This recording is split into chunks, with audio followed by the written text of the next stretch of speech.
Now I'm honored to introduce today's speaker, Dr. Samantha Close. Samantha Close earned her PhD in communication at the University of Southern California. Her research focuses on digital media, theory practice, and fan studies. She often incorporates creative methods such as video remix and comics into her scholarship. She is currently at work on a book about handcrafting and digital platforms, expanding on material from her documentary, I Am Handmade, Crafting in the Age of Computers. Without further ado, I'd like to hand it over to Dr. Close. All right, hello. Thank you all for coming today. I am, like Harlan said, we're going to do some chatting and also some questions, and so we'll be going back and forth between the two. So I can see the chat. If you want to ask a question, you can go ahead and type in the chat, and sometimes I will ask you some questions, and then I would especially love it if you type in the chat. Okay. So let me share my screen with you.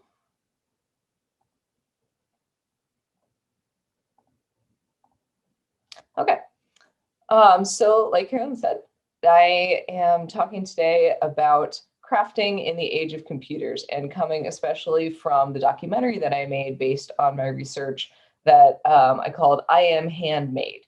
And the title of this actually came from a poem that a crafter wrote while I was in the process of doing my field work. I started off, I've spent, oh goodness, I think about 8 years now following Etsy and following crafting from the time that I picked it up myself. And my first official year of fieldwork was the year that Etsy decided to change how they were going to define handmade. And this was one of those watershed moments that inspired a lot of online participation, online distress, even. And one of those responses being this poem, I Am Handmade, which really expressed what a lot of people who have picked up crafting as a hobby or have always crafted and then have turned to selling it online viewed as the important thing about what they're doing, saying, this is me, this is handmade. Which is a really interesting thing to be focusing on in our digital age, right? And so, as many of you probably know, crafting has exploded since the millennium. Ideas like Stitch and Bitch and knitting circles and Etsy itself making crafting, selling crafts online a viable side hustle in a way that it wasn't when you needed to have retail space. All of this has really greatly contributed to the burst in popularity of crafting and other DIY type activities. But the irony of it is that these very, very tactile and hands-on things have only exploded in the way they have because of the digital world and the ability of people to connect with each other through the internet. And so this is a topic that is rife with a lot of different contradictions. And that's going to be kind of how I'm taking you through the talk today, is thinking through some of these contradictions and what they mean more largely. Okay. And if you have any questions for me later or want to follow, you can always find me on Twitter at @ButNoCigar. Okay. So this is a picture from my field work in Raleigh, North Carolina. And I think it really epitomizes this contradiction that I was talking about. We have a retired woman. She spent her whole career teaching. And now that she's retired, she bastes and she quilts. There we go. I always forget the word that I need right at the time that I need it. She quilts professionally. And before all of this COVID stuff started, she was working at a quilt store. And so in her home, this is what used to be the playroom for her kids. She has what looks like is a very large in-person, sort of multiple feet long knitting machine that she uses to baste the different layers of the quilt together. And this is her hobby and also something that she does, you know, for pay and professionally, using this very advanced piece of equipment in a domestic home space in a way that really wasn't possible before the time that we are at now. I did field work all across the United States for this project. Craft is one of those things that we often divide up by country, which is really weird when you're coming to the US because so many of us are from elsewhere and so many of our crafting traditions are from elsewhere. But I had to draw a line somewhere, and that line was my research budget for travel. So I spent 2 years doing field work with different crafters across the United States. And the way that I approached this was technical academic jargon term, meso-level snowball sampling. And so meso-level means that I was coming in, you have the macro level, is sort of the whole subculture or the whole country, and then you have the micro level of the individual person. The meso level is right in between that. And I really wanted to focus especially on the way that something like crafting, these kinds of hobbies that have become so important to us and have become so visible in the age of the internet and subcultures, can be very different in the same place depending on where you're looking. So I got my PhD at the University of Southern California. And so I was in Los Angeles, and that was a really useful place. And so you can see a real difference in crafting between the lower left part of our screen here, which is an old warehouse at the port of LA that has been retransformed into a handmade marketplace. It has that kind of hipster vibe, right, that a lot of people will associate with crafting, this idea of upcycling, right, recycle, reuse, redecorate.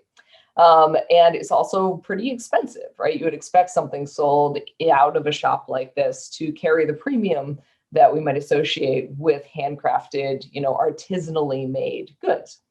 But crafting is also our upper right in Los Angeles, where this is the literally handmade workshop of a group of piñata crafters who are also fan crafters. And so the piñata you can see drying in the foreground there is a character from a popular media franchise that you might be familiar with, Saw.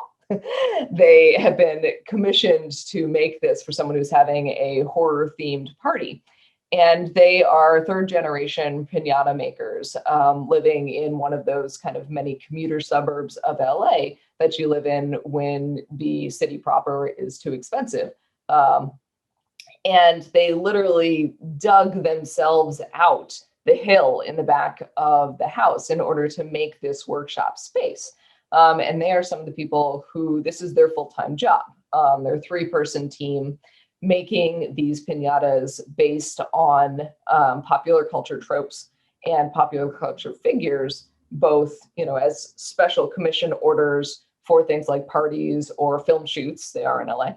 But there's a definite difference in this sort of glitz factor and this hipsterness vibe that sometimes you get about contemporary crafting. So that's the meso level. Going in the same place in between different contexts. And then the snowball part is that you start with people that you know, or people that you interview, and then you ask them to recommend you on to other people. And so I kind of traveled through the subculture and the multiple communities of crafting in this way. And the person who wrote the I Am Handmade poem that titles the documentary lives in Maryville, Tennessee, that you can see in the bottom right-hand corner here. She lives on a small horse farm, and this is her bedroom and crafting workshop and temporary chicken hatching area. Chicken coop? Would you call it a chicken coop, I think? And so those were the little chicks that were kind of incubating and hanging out while we were doing our interview. And one of them actually decided to take its very first flight while we were filming, which was an exciting moment of, doing a charged interview and all of a sudden. But I think this gets at crafting as we know it as a rural practice and as a working class practice, something that's coming from a history of just making do. Some of you might be familiar with it as a Depression era kind of philosophy to say, all right, we don't have the money to just buy things, right? There's definitely not this hipster glam, upcycling, side hustle kind of aspect. We just have to figure out how to make it work. right? And so if we can make something work by stringing our incubation light on a branch that we cut down from the farm and using an old wheelbarrow whose tire is busted so it doesn't go anymore, then that's what we're going to do, and that's how we're going to make it work. And you can see that in a very, very different sort of in terms of class position and economic background when we go up to Nantucket Island. And so this is one of the most expensive places to live in the country. It's almost so urban, it's past urban in that most people who live there also live and work in a city, but this is their second home, right? And this is the studio apartment that one of the crafters who has a shop on Nantucket has. And you can see the way that just like in our rural environs of small town Tennessee, work and life are literally in the same place. This is her kitchen counter, and she has her knitting apparatus right there. And, the frames that she hangs the outfits that she creates on, kind of leaning against the side of the wall. And so I traveled with snowball sampling around to these different places to kind of see what craft looked like in a variety of different environments across the US. And so you can see that there are some similarities, one of them being this merging together of work and life, something that obviously all of us are very familiar with right now. This is the computer room in my house that we've transformed into an impromptu web conferencing area, trying to keep everything over here looking nice and tidy. But work and life merged together much earlier for people who are doing crafting in a wide variety of socioeconomic and urban rural kinds of backgrounds. All right. Sometimes when I haven't touched my keyboard in a little while, it gets a little cranky. Okay, and then the online part of this that some of you might be familiar with comes in two different flavors almost. And so these are the two different platforms that I focused on the most when I was doing my fieldwork. The first is Etsy. So Etsy is an e-commerce website and is, I think, at this point, undisputedly the face of crafting, and especially crafting as a side hustle or as a way to quit your day job and make a living kind of running your own very small business. It is in the top 5 of the most visited and highest selling websites, e-commerce websites in the US. Seriously, top 5. It's right up there with Target and Amazon, and does better usually than Best Buy, I believe. Up there with Walmart. It's amazing how much traffic goes through Etsy for how niche we tend to think of the subculture being. And this is before the pandemic and before all of the masks started getting made. And so this e-commerce, very public-facing kind of online platform is one part of the online world of crafting and the way the DIY has exploded. The other part of it I'm representing here with a website called Ravelry. Which, unless you're a knitter, probably no one here has heard of. But if you are a knitter or a crocheter, you have absolutely heard of it. I see a love Ravelry in the chat. Yes, exactly. It's very well loved. It's sometimes been called Facebook for fibercraft because it's a place where you can have your own little profile that's really focused on the crafts that you do, but then you can also talk to people in a variety of forums kind of all over. And it's become enormously successful. It's its own little business at this point. But it's a very different vibe and a very different kind of approach to what's going on here than Etsy is, where you see Etsy is like a standard e-commerce website, very customer facing in its beginning. Ravelry immediately asks you to join a community.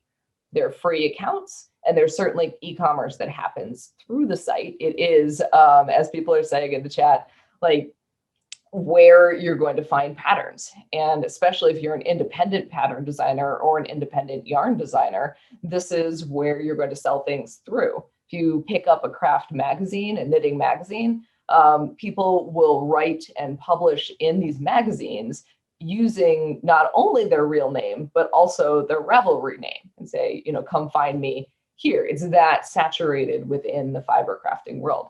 But it's a very different idea of what is going on, one that's much more community centric and community focused than the e-commerce focused way that Etsy puts things together. And so I'm curious, I promised that I was going to stop every now and again and ask some different questions. I'm curious, with all of these different things that I've told you about craft and what's going on with crafting in the age of computers, what is it that drew you to this webinar? When you're thinking about craft in your mind, like, what is the thing that interests you about what's going on right now? And yeah, I can expound on that as things come into the chat.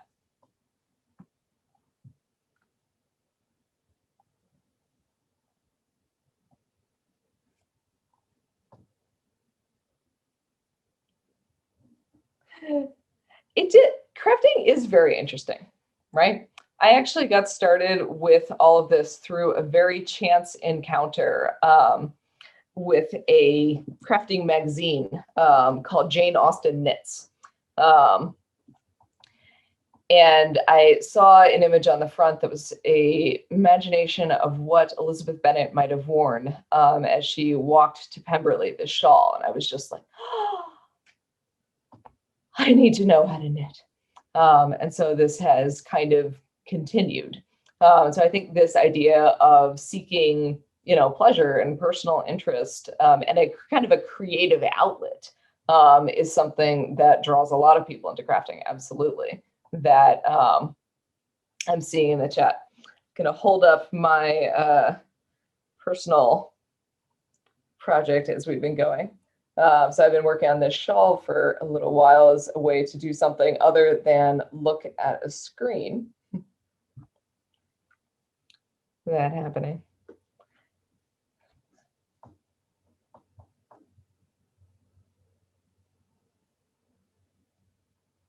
Absolutely. And I think, so one of the things that's come up in the chat is how many people have been crafters their whole lives, right? This is something that's often passed down through families like the piñata crafters. But then also a lot of people have picked it up recently as adults. And this is another place that the internet has been really influential. When I was a girl, I wanted nothing to do with crafting. My mom made me learn how to sew and use a sewing machine, but I was a tomboy. I wanted to play soccer. I didn't want to be doing girl things. It's taken me a long while to kind of get to grips with different aspects of femininity. And so I very purposefully and very obstinately, as any of you who've raised teenagers, right, are much familiar with, I imagine, refused to learn how to knit. And then once I discovered these things in my adult years and was like, oh, I have to learn how to knit, I was living at that point, several states away from my mother. And so I learned how to knit, as some of people are saying, through YouTube, right? And you can learn a lot of these techniques through the internet. And this is one of the key ways that the digital and the handmade and the kind of very physical and tangible are really closely intertwined, is skill sharing. Ravelry actually started as a database, as amazing as that sounds. It's a husband and wife duo who realized that patterns and ideas about, what to do if you drop a stitch, or, how to do this particular technique, were scattered on blogs across the internet. And wouldn't it be wonderful if there was some place you could go and find them all together? This is pre-YouTube, right? This is pre-major social media. And so they started off Ravelry just as a database of patterns and techniques, and added the forums as sort of an afterthought. And the whole community aspect and the idea that this could be a Facebook of fibercraft grew out of bringing all of those skills together in the way that people learned how to do things. Excuse me.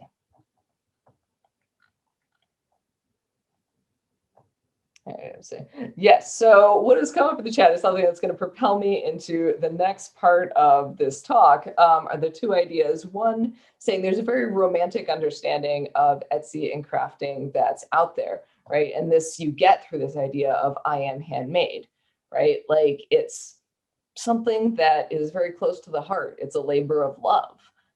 But then on the other hand, as people are also pointing out, it is not profitable for the hours you spend. When I talked to Kathy in North Carolina, our quilter, kind of going back to her, she mentioned doing a particularly complicated quilting design that's a double wedding ring quilt. So the quilters in the chat will know about this. And she pieced this together for someone else. And then, quilted it and sent it to them. And they paid her, right? She's professional.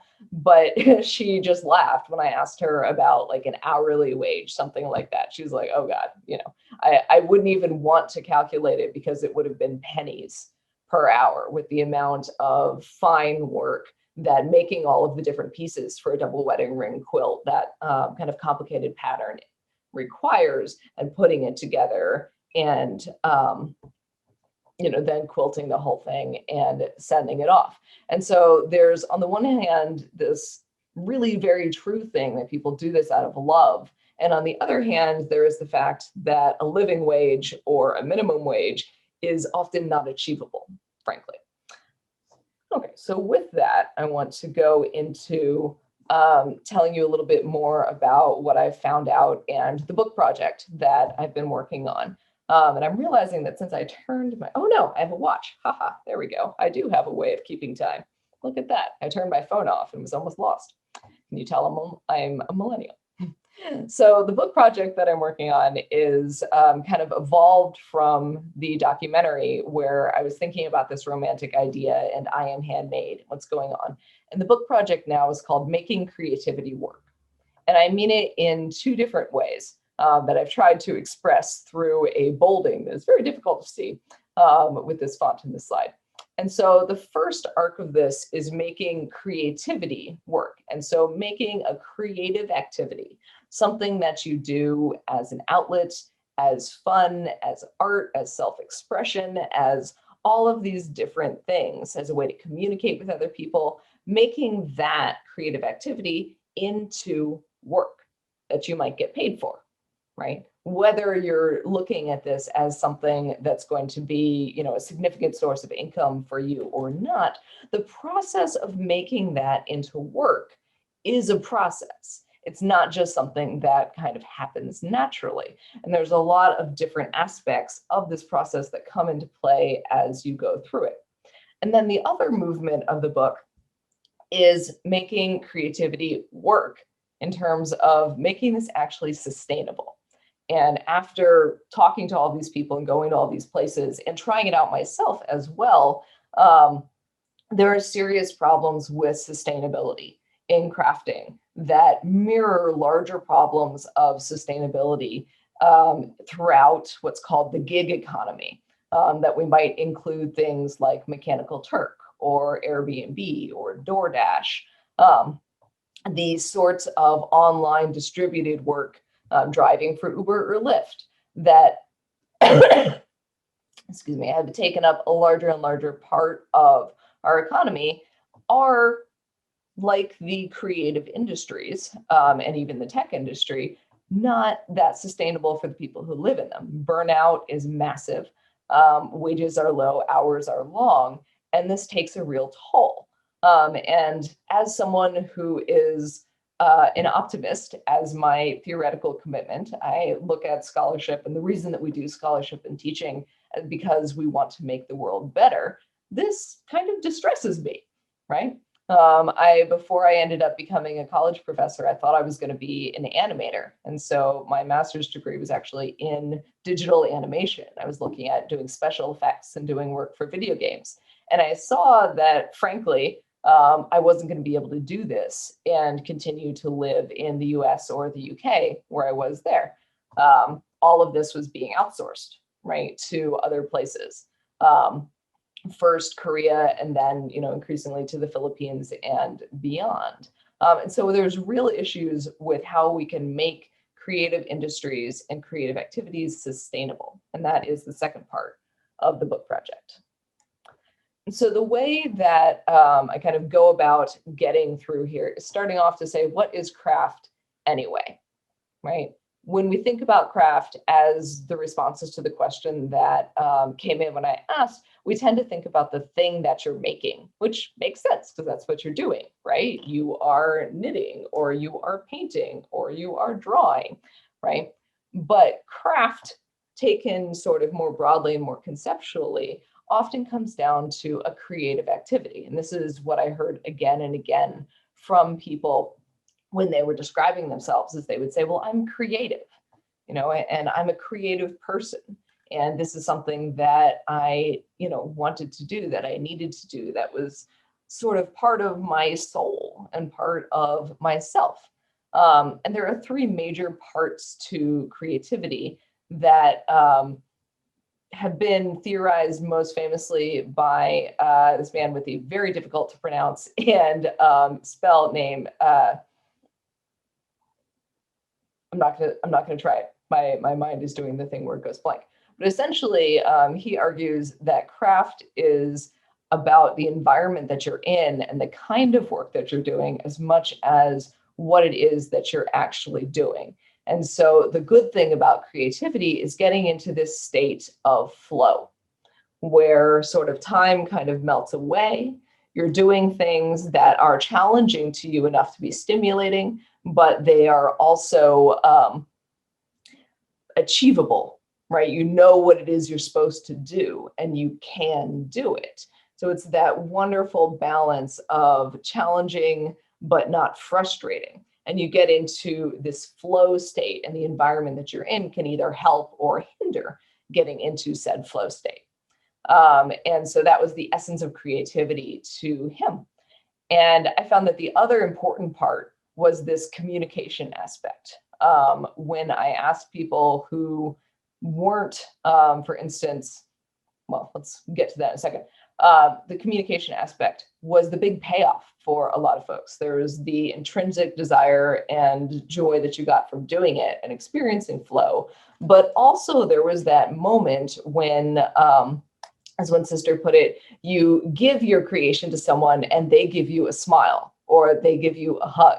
And you know that you have created an emotional reaction in that person, something that has brought them joy, and that you can share this thing that brings you joy with other people. And that communication aspect has been really central. And I think this is something that has played a big part in why websites like Ravelry and online subcultures have grown up, because you don't necessarily have people around you in your physical environment who can appreciate what it is that you're doing, right? The famous grandma's lumpy sweater problem of getting the homemade gift that you didn't really want because someone that you know makes them is a real problem. That's really kind of sad for the person who's spent all of that time and effort making a thing when they give it to someone who doesn't appreciate it.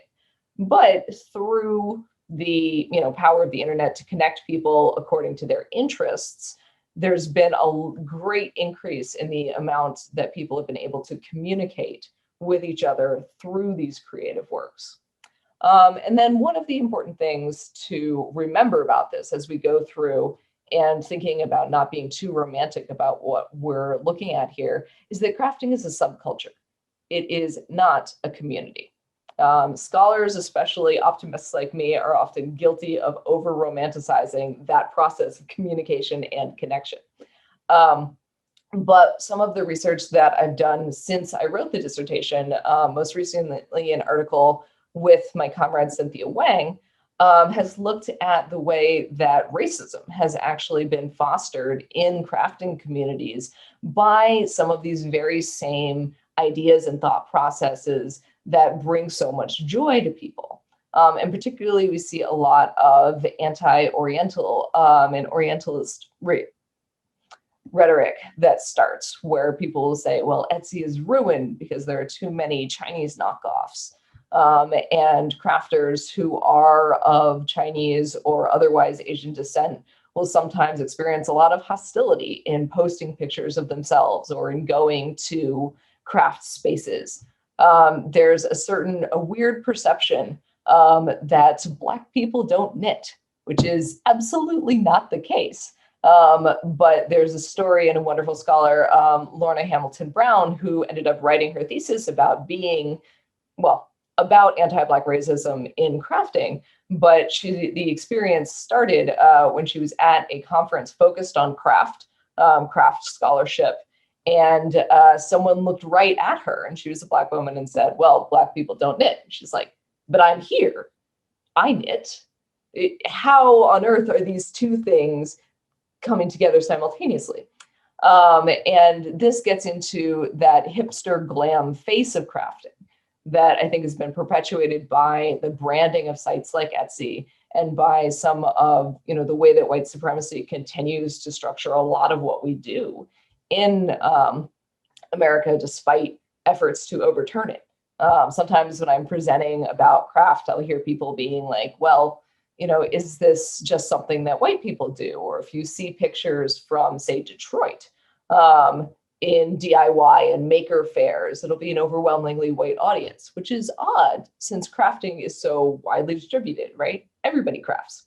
And what I found is that obviously people of color craft, but they are often in their own communities, right? And those communities aren't necessarily the ones that are picked up and highlighted or that are really seen as the face of crafting and what's going on. And it's essential to think about those subcultural dynamics and the ways that certain rhetorics of things like buy local or made in the USA can actually turn around and fan the flames of this racism.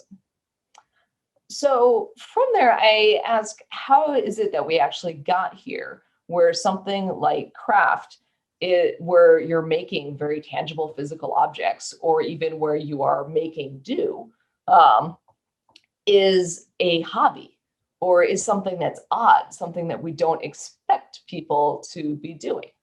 And so there's a long process that starts, as many things today start, with the Industrial Revolution.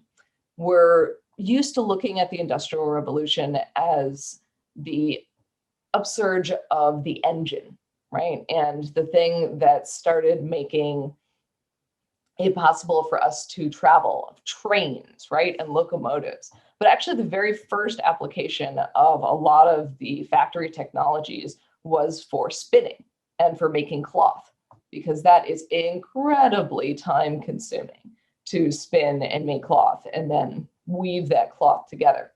And so that process of making things that are essential for life, like clothing, starts to get mechanized and to be de-skilled, or for the skills to be changed from creative skills of making things on your own and creating embellishments and new patterns to skills of dealing with machines. As that process continued and as digital technology became more of a thing, a lot of those factories that make these items that we associate with crafting have been sent overseas, right, and outsourced. And so there's, through this long process of moving craft further and further away from everyday folks who might not have wanted to be doing craft, right? When you have to do something, it's a little bit different than when you want to. We've ended up in an odd situation where, especially in the developed West, making things is seen as countercultural.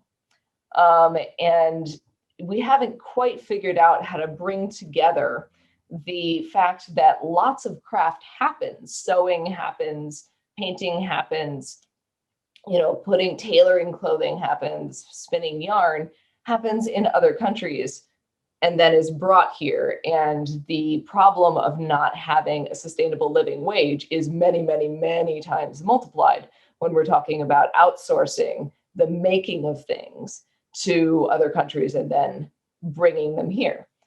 This is something that's become really the irony has become really stark with the pandemic and with mask making.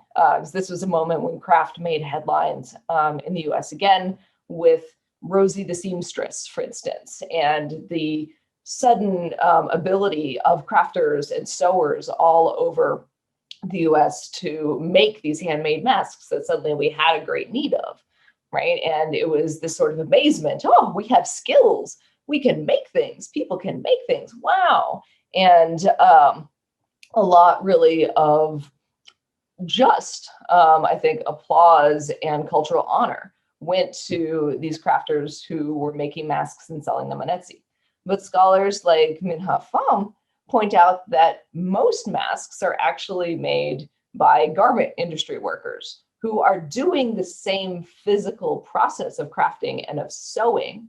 In many cases, it's not just that there's one massive machine that does it. There's lots of people with sewing machines, but they very clearly are not included in this Rosie the seamstress idea, right? And so there's an odd, again, racial bifurcation where one kind of crafting is seen as patriotic and can do and wow, and another kind of crafting, the same skill, is seen almost as like a bad job that you need to avoid, and as something that could never be compensated at a living wage standard. And so this brings us to the final chapter in my first run through of how we turn creative activity, crafting, into work. And this is the thing that if you are a crafter or if you are an artist, that I'm sure you have heard more times than you can count. And I'd love to see some of these stories start to come in the chat. When you're showing someone some of your work, or you are just, knitting on a bus, or you're painting in a park, and someone walks by and is like, wow, you should sell that. Like, that is amazing. This is something that I was working on my first independent design. I made these washcloths that look like, notebook paper. This is the first knitting pattern that I created. I was working on knitting it at Thanksgiving. And one of my partner's cousins said, just that, like, oh, you should sell that. Like, I could commission you. You could make like 5 of these for me, and then I could give them as gifts. And I could give you like, $50. It's like, that's not going to cover it. And as we talked, he was like, well, but thank you, Roberta. I appreciate that very much. The pattern is actually on Ravelry. If you look me up, But No Cigar. The problem with this pattern, as I discovered in selling the pattern, is that if you're a knitter, you know exactly how to do this once you've seen it. But we went through and I was like, well, no, that's not, going to cover the materials of the yarn. It's not going to cover the time that I've spent, sitting here knitting. It's not going to cover, any of this, the time that I made coming up with the pattern. And he was like, well, but for what you're talking about charging, I could buy a towel at Target. It's like, well, right, if that's what you want, then that's what you should do. He's like, but I'd rather the money go to someone that I know. It's like, so you're telling me that you would rather pay me like less than the value of the work that we already know barely sustains life in places that are much less expensive to live in than the US and isn't right there. You want to give that to me? Like, that's weird. And he kind of looked at me and we had this odd conversation. And it's one that is very common. There are forums in almost any craft community where people will talk about this. Someone wants me to make them an X, wants me to make them a quilt, and they have no conception of the time and the labor and the material costs that are included in this. But what they're trying to say when someone tells you you should sell that is they're trying to give you a compliment, right? Because there's a kind of cultural common sense that we live with in the US that looks at anything commercial, anything public, anything sold as somehow superior to something that's made in a nonprofit, at-home, domestic hobby sort of a way. And so when someone tells you you should sell that, they're trying to give you a compliment and saying, wow, you're really good at that. But the way that we've come to understand being good at something and recognizing if you are good at something, especially something creative where you're making things, is to say you should move that from the domestic sphere, from something you're doing for love and enjoyment or communication, to the commercial sphere where you're selling it. And exactly as Ali's saying in the chat right now, the amount of time created to do the process of selling it is very consequential. It's a big process. I have a picture actually of this in progress over here. So this is one of the crafters in LA, and she actually made her full-time living from making these mugs. She was a comedian and found that her comedy worked better on mugs, or she was easier for her to get paid for having her jokes on mugs than it was for her to get paid as a stand-up comedian, because this shares that same creative industries problem. And this was the big thing that she focused on. When I asked her about like the tools that she loved the most and that she worked with the most, I'm expecting to hear something about her pens, right? Or the kinds of mugs and ceramics that she uses. And she was like, no, my favorite tool is this automatic mailing stamp, like mailing label printer.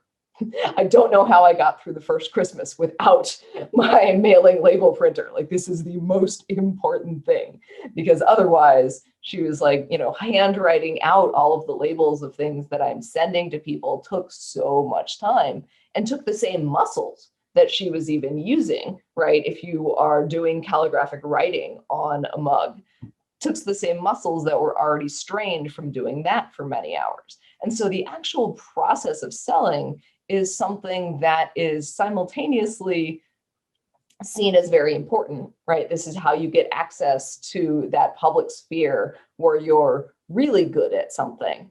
But it's also a lot more work than the person who says you should sell that even realizes. And so this making mailing labels is one of it. Doing the marketing, making a brand, having social media. She mentioned that she tried to keep up a blog and just let it go because it was too much. She's like, I couldn't physically make the amount of things that I needed to make and write this blog at the same time. And there's a problem with this when it comes to sustaining yourself, that I'm going to get into in the second part here. The idea of what can we do? Knowing these kinds of issues and nuances and complexities exist, what can we do to make the creative industries more sustainable? The first thing that we need to do is understand the way that the internet has changed. It's no longer the web that people who've lived through the birth and kind of popularization of the internet knew, which was a lot about websites, right? And going to individual websites. What has happened is that the internet is an internet of platforms. A number of kind of walled gardens that curate and function in their own way. And this platformization is what is driving the way that marketing labor happens and the way that communication, that really important thing, right, from the first part happens. You need to know how to work in each different platform. And this massively reduces the freedom that you have, to do something like switch a platform. When I started doing that field work and the I Am Handmade poem was written and Etsy had just made this big change to its policy, right? One of the things that people say is you can just move platforms if you don't like what they did. And a whole lot of people did. Enough crafters left Etsy and moved to a different platform that was based in Australia overnight that they managed to crash said platform.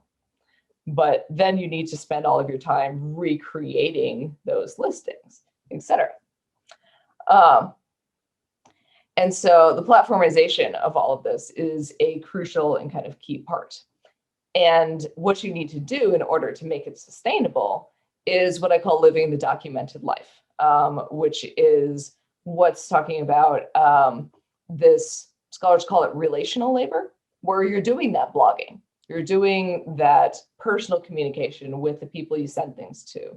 You're doing, like Dave's talking about, raising money for charity. And this is something that crafters often do. I talk to a lot of crafters who would take the cost of materials so that the hobby wasn't costing them money, but any profit, right, they donate their labor essentially, they would send to charity.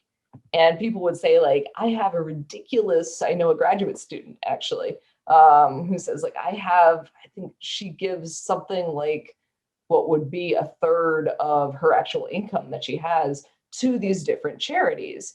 And that's how she explains it to people, I'm making this, and then the profits go to Flint, or they go to help undocumented immigrants.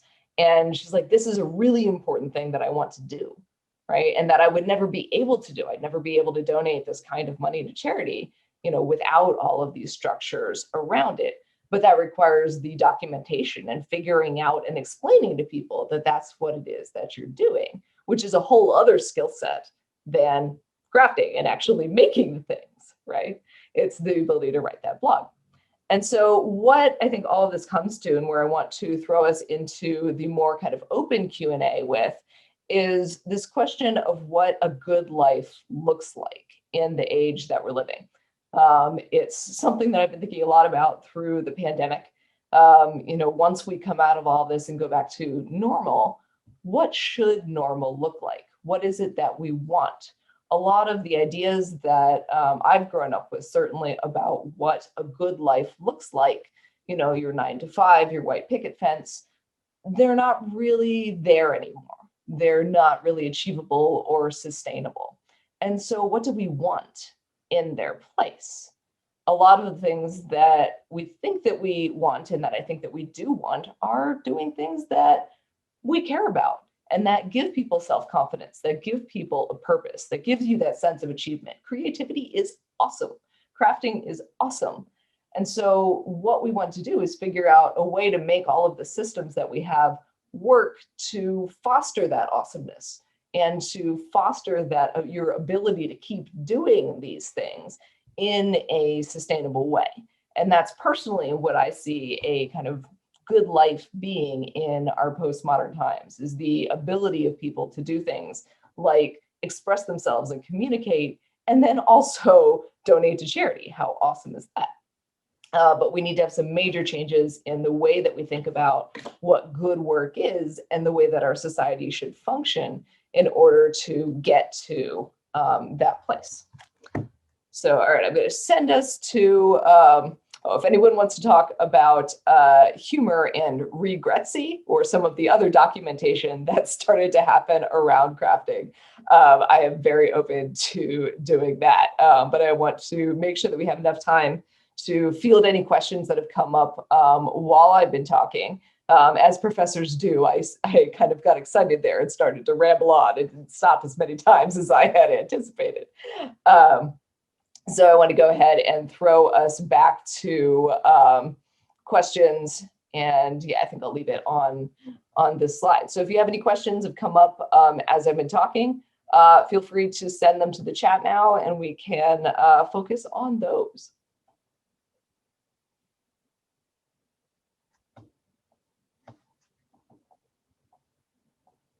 Yeah, so crafting is often associated with women and often associated with femininity. I have a book downstairs that was published by a major figure in the knitting world, and it's called Don't Knit Your Man a Sweater Until You've Got the Ring.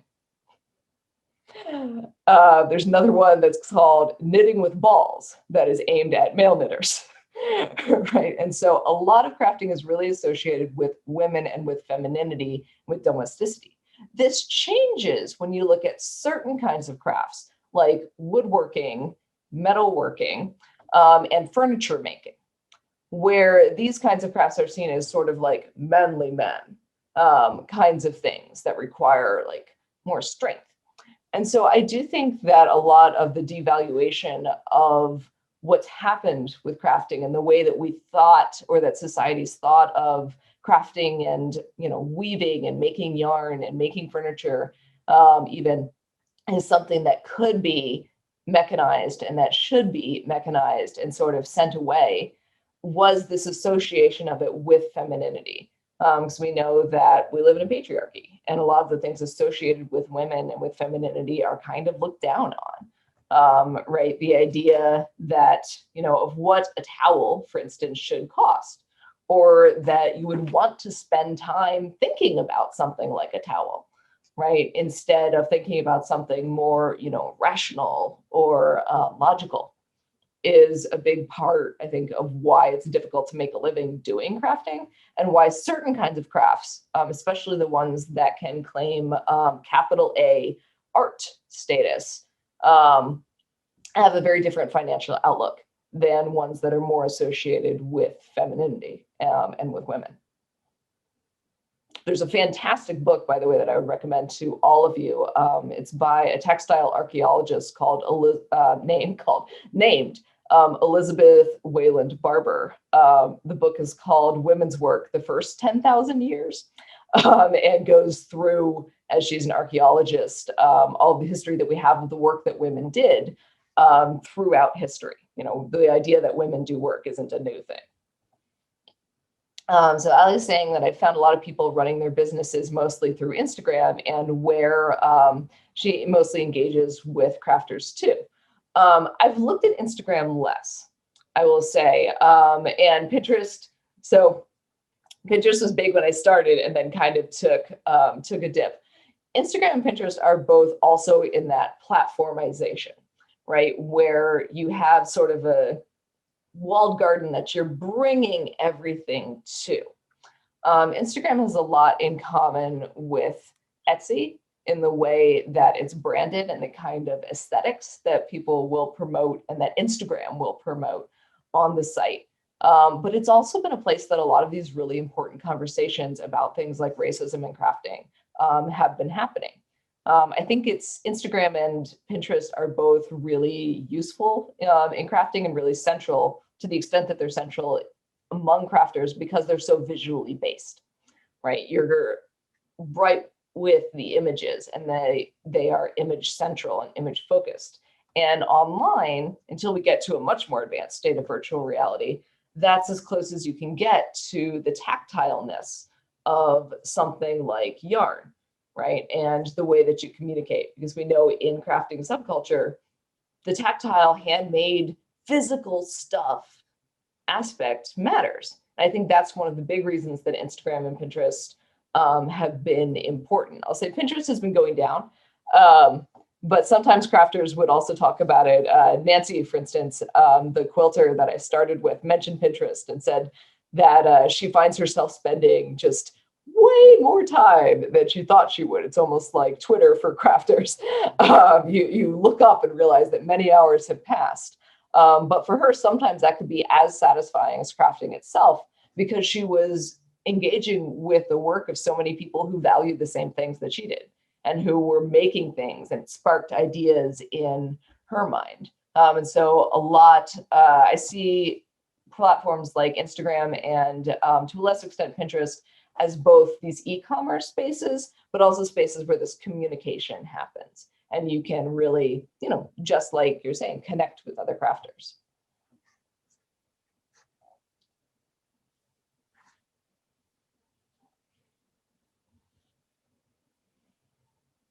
Oh, which city had the most interesting, unique crafting? Oh, that's hard. Oh, that's hard to say. I'll say St. Louis was very interesting. I spent some time in St. Louis, and that was a place where you did see this multiple different kinds of crafting communities, even people who came and met me at the same coffee shop.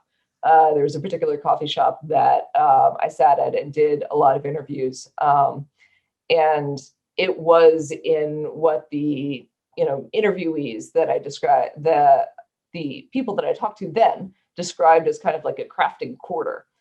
It wasn't downtown, but it was very clear, like the coffee shop, the art on the walls was all made by people who lived right around there. The chairs that you sat on had been made by, a furniture maker who lived around there.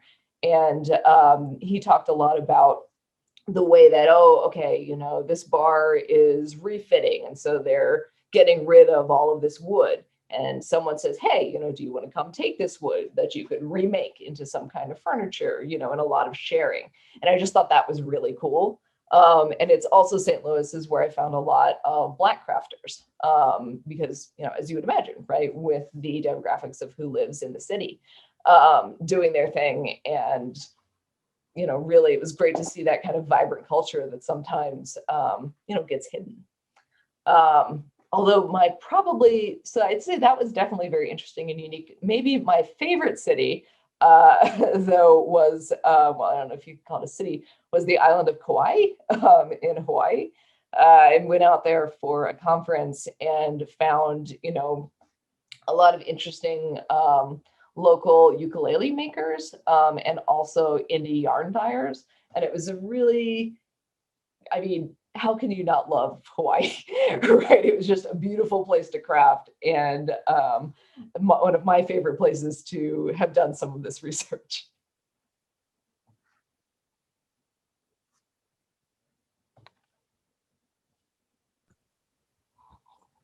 Thank you so, so much, Dr. Close. I know we're coming towards the end of time, and I just wanted to thank you for the wonderful presentation today. And anybody else, if you had any last minute questions, you can send it through the chat. Once again, we appreciate this webinar today, and it will be recorded, so you can reach out after 2 weeks, and then we will be able to have that recording ready. Where is it going to be posted, or should they reach out to the alumni office? Yes, they can reach out to the alumni office, and then you will also have it as well. And if you can give your info again for people who came on late. Absolutely. So my name is Samantha Close, like, you can see on there. You can always find me on Twitter at @ButNoCigar. And a good way to remember that is that, yes, I came up with it because my last name is Close. So I am Samantha Close, @ButNoCigar. And so you can usually find me through that. If you're on Ravelry, I have an account there that I had used to do. I was more active when I was doing the research, but I also have the Ravelry account, which includes the pattern, the pattern for the washcloth, as @ButNoCigar. Perfect. Well, thank you so much again. I hope everyone has a great rest of your day. And I look forward to seeing you all at future events. Yeah, thank all of you. I'm really happy that people came. Thank you so much. Talk to you soon.